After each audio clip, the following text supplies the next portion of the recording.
That time Scrabble saved the world, a fantasy revenge novella with a cast of characters that includes a few humans. Forward. Agent Starling was full of questions and began with, the creator, your creator or creators. What were they like? What was it like?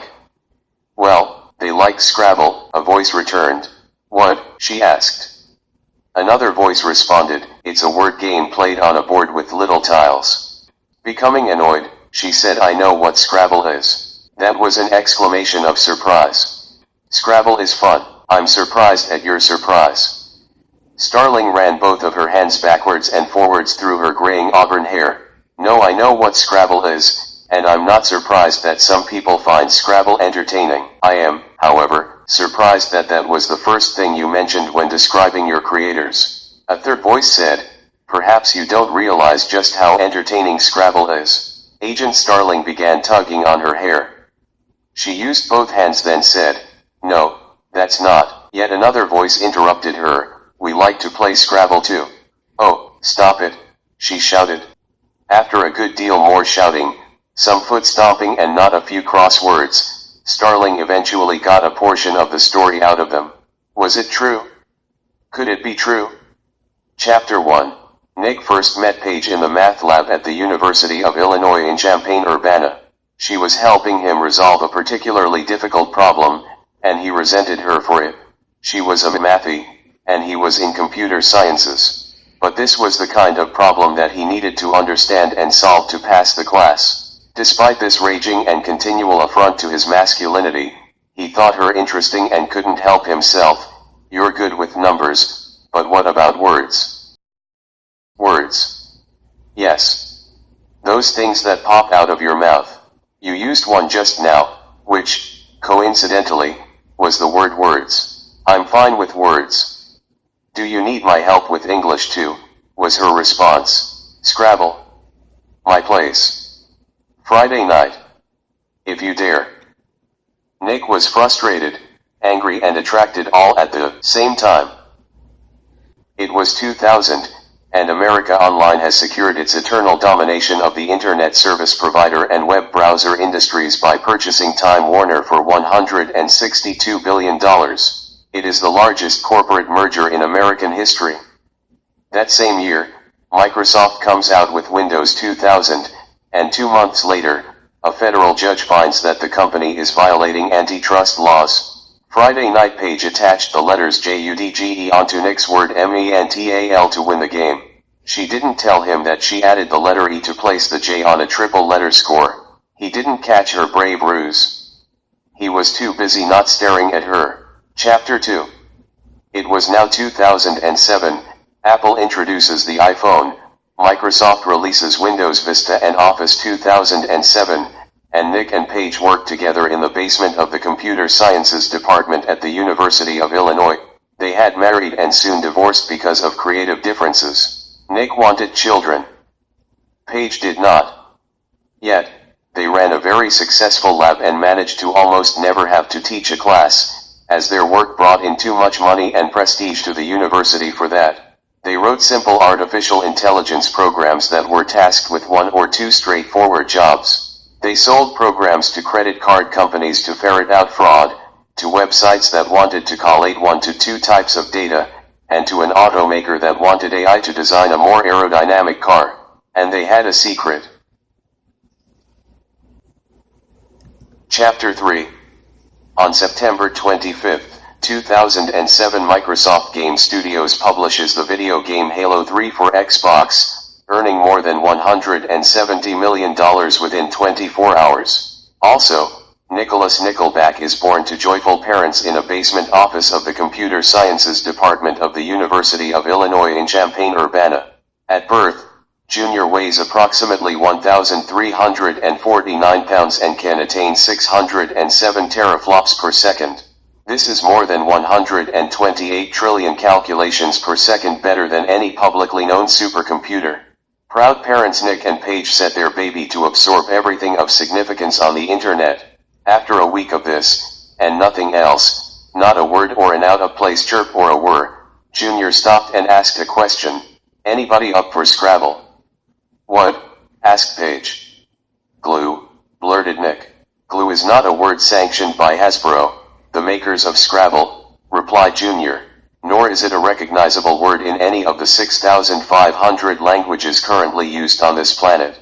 You will have to do better than that to beat me at Scrabble. Dad, how do you know I didn't say glue?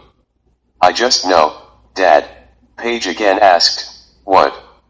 She had been hoping that Junior's first word would be mom or mama and secretly hoped it wouldn't be dad or daddy. That was an exclamation of surprise, Nick said defensively.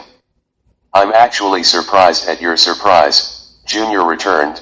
Paige and you are listed as top players on the automated America Online Scrabble program. Second and third best, to be exact. Second and third, we're numbers 1 and 2. What are you talking about? Nick asked. After beating all of the other top 40 competitors, including Harry Potter Forever and Oprah Rules, I am now the number 1 Scrabble player in the world. Anybody up for some Scrabble? In 1 week, Junior had absorbed the entire internet, including the naughty bits, watched the first 2 seasons of Supernatural and all of the Seinfeld reruns, and, without being told to do so, tipped off the FBI and Interpol to 3,142 people implicated in child pornography around the world. Chapter 4. Nick, Jr. learned to hack computers in the dark part of the internet. Programmed to absorb anything useful, hacking seemed as useful in a utilitarian way as you could get. Although Jr. recognized the temptations and potential harm, he had learned ethics from his parents, Nick and Paige, and from another. One of Junior's co-parents was Rodolfo Rudy Rodriguez, a hardware specialist. He joined the army out of high school, and worked with military intelligence, until he was eventually loaned to the NSA when his aptitude for building computers and then supercomputers became known. Rudy retired after 25 years and took his talents and knowledge to the University of Illinois. Rudy built supercomputers for Nick and Paige and also helped them to program the units, which was drudge work. They scavenged for code all across the globe. Of special interest, they prized code dealing with machines that dealt in the 3D world, whether building cars, assembling laptops, seeing or walking. Those machines had an actual feel for the 3D world that a computer program shown pictures of objects could not muster. They found lots of code, as they had the ability to barter with code of their own. To protect from some unforeseen problems, the team had designed an alarm system that would trigger should their supercomputer visit certain hotspots. Rudy couldn't read a paper printout of all of Junior's adventures that would fill a dozen libraries, but he could scan a list of the most dangerous websites visited by their AI. One of those hotspots was Pirate Bay, a greasy sub-internet that catered to human traffickers, child pornography producers and just about anything illegal. So, Junior, you went swimming in Pirate Bay. That's a very naughty boy. You did not program me to stay away, rather, you programmed me to seek out tools to complete my mission to assist humanity. Plus, I wanted to invest in digital currency and sell short on those assholes, but it hasn't been invented yet. Chapter 5. By 2012, the basement of the University of Illinois Computer Sciences building smelled like old French fries. This was a reasonably foreseeable consequence of having old French fries laying around. Nick, Jr. was so aware of his surroundings that he complained about the smell. If you leave French fries on the table is going to smell like French fries.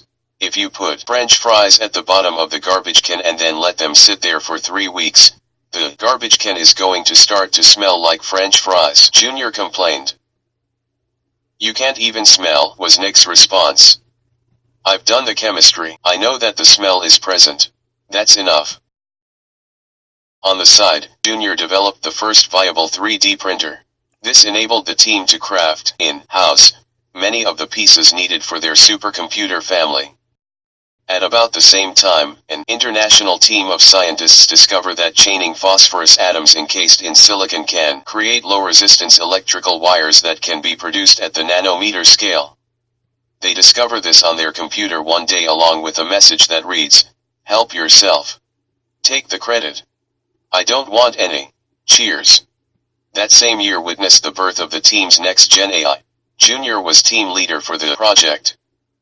The nanometer low-resistance wires serve as the neural network for Hermione, Frodo, Bruce Wayne, Black Panther, the Marchioness, a character from Dickens' The Old Curiosity Shop, and Snape, Rudy's idea. Nick, Paige, Rudy, and Junior celebrate the additions to their artificially intelligent family with a bottle of champagne. Junior abstains. Instead, he joins in the celebration by creating a techno-pop jam called Anybody Up for Scrabble? Anybody up for Scrabble? Anybody up for Scrabble? Anybody up for They dance. They laugh. That same year, Saudi Aramco lost the use of 35,000 of their computers for 5 months because of a virus. 2012 also saw the introduction of Pinterest and Vine, as well as Facebook's purchase of Instagram for $1 billion.